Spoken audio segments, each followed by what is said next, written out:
steam ticket. We've had a lot of dedicated volunteers to come in from northern Alberta, from Stettler, Camrose, Airdrie, to come in and run this stuff for us. So a really big hand out to those guys to running this stuff.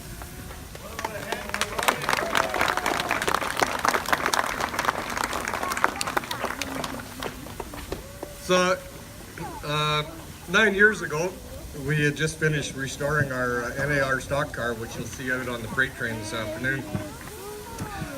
And we were crazy enough to be looking for another project.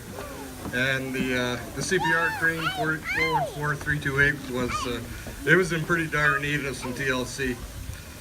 The wooden house that protects the 2 steam engines, the boiler, and all the internal workings had come to elements after sitting outside for nearly 80 years. The interior of the crane, excuse me, had turned into permanent housing for the park's transient pigeon community, and the exterior paint and the wood siding was just slowly dissolving. After proposing restoration to bring the crane back to operating condition, the project was approved, and in March of 2008 we began working on it. The first job was to prepare the boiler, to remove it, but in order to do that we had to evict all the birds and hire a hazmat contractor to remove all the asbestos wrapping on the steam lines and to clean up all the droppings, the old nests and the carcasses.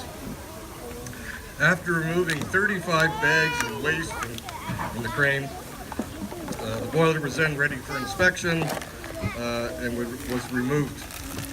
What we found was that the builder's plate was missing off the original boiler, basically a birth certificate for that boiler. There's no other stampings on it whatsoever, so we decided it was pretty much unusable for our use. So we had to have a new boiler, and while a contractor who could design and manufacture an exact copy for replacement was being sourced out, restoration of the matching tender began, and that's this one right here. This is the same tender with the correct letter as an early 1940s photograph that we had showing the crane under steam in Ogden Yards.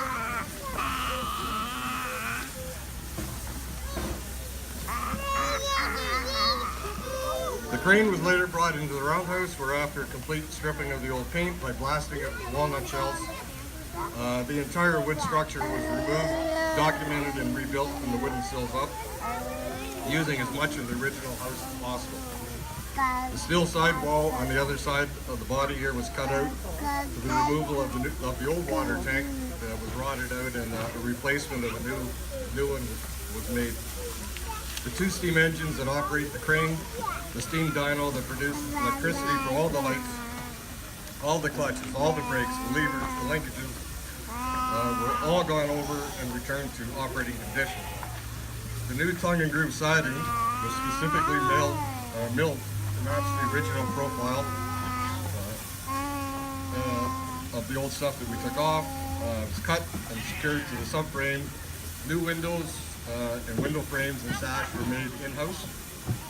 The 2 front doors here are the only original pieces not replaced. We pretty much did everything back to the original. Fresh coat of black urethane enamel was sprayed and brushed on the prime surfaces and finished off with historically correct hand-painted lettering in exact font used by Bucyrus and CP Rail in 1920. After many setbacks, 2 economic recessions, funding for new boiler looked pretty bleak. An organization of regulators, owners, and manufacturers in the pressure equipment industry in the province called IPEA, through their generosity, funded the new boiler for $30,000. After the quotes were received, Lund Machine Works from New Ulm, Minnesota was chosen to build the new boiler. The old boiler was struck down to Minnesota to be used as a pattern, since the space in here is so tight. The boiler literally fits like a piece of a jigsaw puzzle.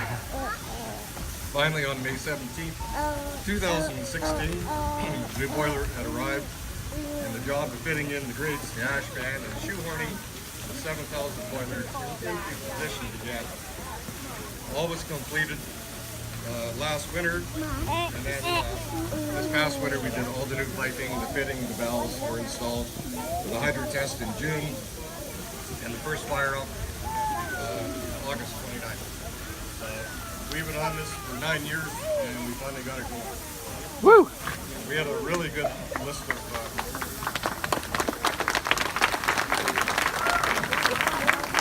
thank you. I would like to acknowledge the organization, businesses, and individuals who helped on this. It wouldn't have been successful without IKEA. If you're able to deal with here, they donated the money for the new boiler. Now distributors, Alberta, they supplied a lot of the valves, the piping, the fittings, all big stuff that goes in here. Bill Williams from Steel's Total Logistics, transportation of the boiler, the old boiler, excuse me, down to Minnesota, and then picking up the 2 boilers and bringing them back. The old boiler that come out of the crane is actually on the other side of the fence here. Calgary Crane and Rangeland Crane for taking out the old boiler and putting the new one in for us. Dice plant maintenance, Paul Bell, he's the QC manager, and Baden is the pressure welder.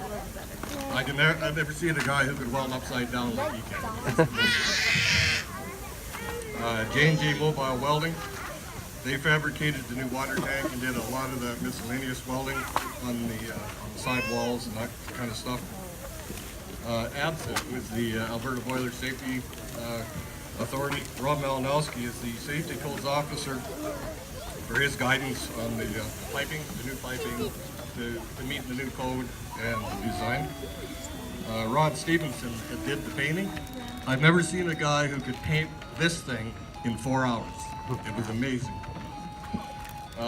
Streamline Studios, Rick Jansen. Rick probably put months into research to research the right fonts and the right color and positioning of what was on here. And Steve Macklin, he's one of our members of the Heritage Boiler Association. Steve donated the whistle that's up on top of the roof here, so big hand out to him. There's also over a dozen dedicated volunteers who worked many winter months bringing the crane back to life and persevering some of our coffee over the rockers.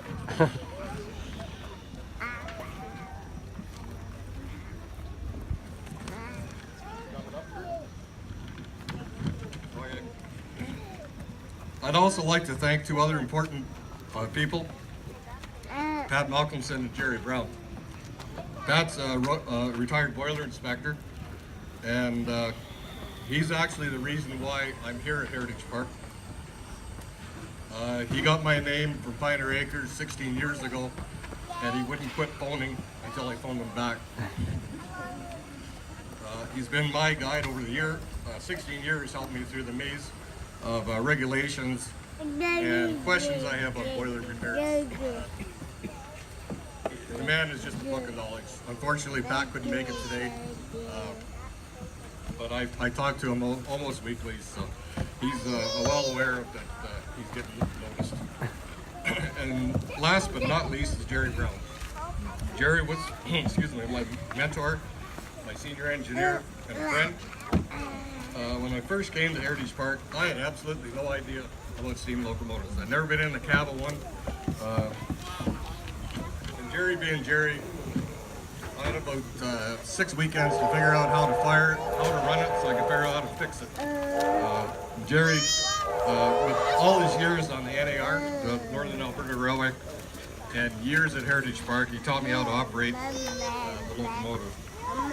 He was instrumental in getting the crane up and operational, and he worked diligently making sure progress was moving, no matter how slow. Unfortunately, Jerry passed away 4 years ago on railway days, and he never got to see the crane run. The greatest sign of respect for any railroader is to have their name on a piece of equipment. So I'd like to dedicate this crane to Jerry's name, and his name is above the door. And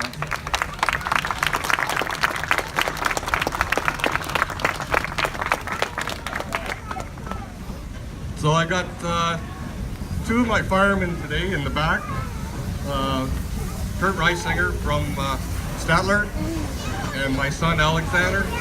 They're firing. Constant vision, watching and making sure they're doing it right is Harry Malcolmberger.